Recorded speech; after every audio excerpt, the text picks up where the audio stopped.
I know what you're thinking. Why haven't I made a special intro for this episode? Well, the answer to that is actually quite simple. I just don't give a shit. I don't care for this episode. I don't care for the story. I don't care for the way the three elder sibling role model mares from the main six present themselves to the younger fillies. I don't even care for the fact that the CMCs were treated like background ponies for pretty much the entire episode, even though it's supposed to be about them. This episode, for me at least, I consider to be the worst episode of Season 6. So, the next thing you're probably going to be thinking is this. Why am I even reviewing this episode in the first place? And again, the answer is quite simple. So I never have to look upon it again. Deja Vu, I just been in this place before, higher on the street, and I know it's my time to go.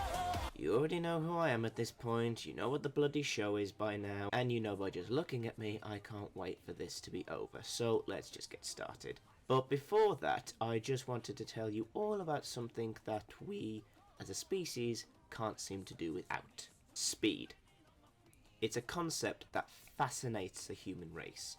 The ability to go beyond ordinary boundaries set for us, and to achieve a goal set beyond what is thought possible.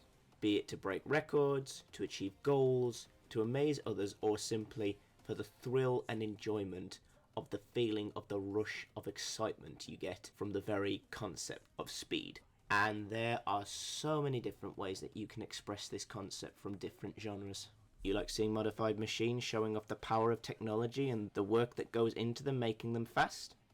The Fast and the Furious film series. You like to watch, read and experience superhuman speed in a superhero universe where they use it to outwit their opponents? The Flash. Heck, one of the most iconic and worldly appreciated characters from a gaming franchise is an anthropomorphic blue hedgehog who is marketed as the fastest thing alive. Speed is a trope, and it's a trope that is always expected to in one way or another, but will always be accepted because of how fascinated people are in it as a concept. So much so, you can take anything and make it into something else devoted to racing and speed, and it will just take off like fire. Just a matter of time till Nintendo makes a Pokemon racing game. I swear to you that will happen one day. And it's not like MLP as a series, as a franchise, is a stranger to this concept. Rainbow Dash is the embodiment of speed for the main six, who is a member of the Wonderbolts, an elite flying corps, who are the fastest Pegasi in Equestria. But, of course, this also means that they would have needed to have included at some point a race car episode. Almost every other show does it nowadays, so why not? The only problem is that this episode fell on its ass quicker than I could draw a Rump Queen picture of it. So, let's see why, shall we? The episode starts off in Ponyville Kindergarten, primary school, elementary, preschool, whatever the affiliation is, as they are learning about energy conversion, mechanical to kinetic. I'm sorry, but when did the show start getting smart with its educational program? Anyway, this is all in preparation for a derby for the young foals and fillies to take part in. So, education through practical application. In other words, learning by doing, which is how I best learn stuff in general. And I honestly had high hopes for this episode because of that reason. Boy, did I bet on the wrong horse. Anyway, seems through all of this there is, conveniently, 3 different categories for the students to compete for. Fastest cast, most traditional, and most creative. Gee, I wonder who wants to go for what. But surprisingly enough, Apple Bloom wants to be the fastest, Sweet Bloom wants to be the most traditional, and Scootaloo wants to make the most creative design she can. Now, this is a concept I like. They change out what you would expect into swapping them all out between one another. That's actually a nice character development for them. Remember all this time that they put into trying new things to earn their cutie marks? Well, now that they actually have their cutie marks, they still have that mindset of trying new things and surprising us. Good on you, girls. And at that, we are exactly 7 minutes and 14 seconds into the episode. Everything goes downhill from here. Enjoy those 4 minutes, my friends, because everything else past this point is a shit show. The CMCs go to ask their elder sister/sister figures for help in making the carts for the derby. And surprise, surprise, the older ones are what ruin it for the girls. You could basically just replace all of their interactions with this. Hey, Applejack, I want to make the fastest cart. Wrong! Hey, Rainbow, I want to be the best looking cart. Wrong! Rarity, I want to make most traditional. Wrong! The CMCs don't stick to their expected routes, but the main 6 do, and in ways that make me just cringe to my core. Rarity explains how she lost to Derpy in the best looking and devastated by this for the rest of her life. Who actually cares?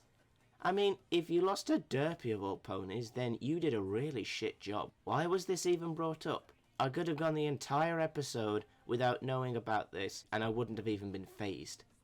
Applejack says that tradition is tradition and the Apple family is all about tradition. Being as close-minded as anything modern as she always will be. Actually, now that I think about it, are we sure that the Apple family isn't Amish? They have no technology on their farm at all and stick to old-time tools. Modernise, you hillbilly hicks!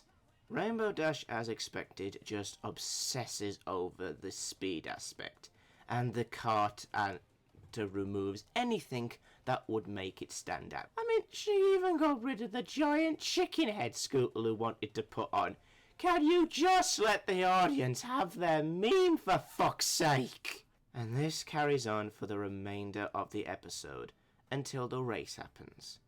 And they sing a song about racing. Oh my god. Even the song sounds like it doesn't want to be there. Giddy up, Derby racers. My cart is the best, blah blah blah. I wish we could stop this. That's all the lyrics are, if that's why they can even be called that. It's just like this episode is. Boring. And for the most easily stated message of all time. They're not your carts! I love how the elder ponies are just dumbfounded that they couldn't figure this out. And the most bullshit excuse ever comes up. Well, why didn't you say anything? Why didn't they say so? We did say so. I am very surprised I didn't have an aneurysm out of sheer stupidity watching this. Almost everyone here has been hit with the stupid stick. Applejack, Rarity and Rainbow Dash are completely unlikable because they are thinking only for themselves. The CMCs were right all along but decided not to say anything because they thought that they could trust the older ponies to know what's best.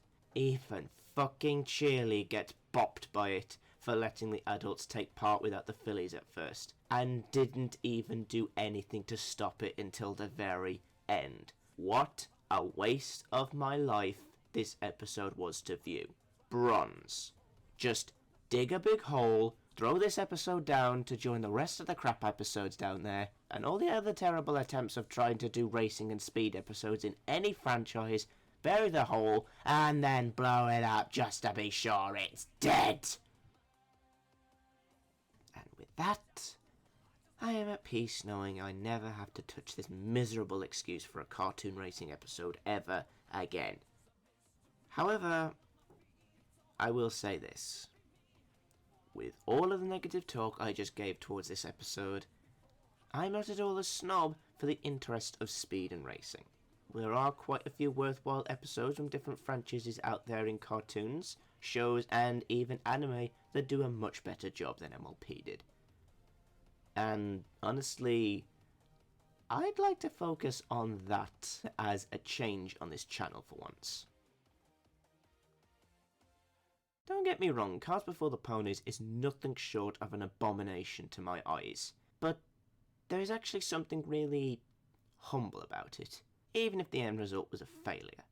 This brings me to an interesting conclusion, and that is spectacular failures can be valued more than a mediocre success ever could. Because every single time a show fails to capture the imagination of the audience with their visuals, there's something else that succeeds. For every beautiful disaster, there's a phenomenal success.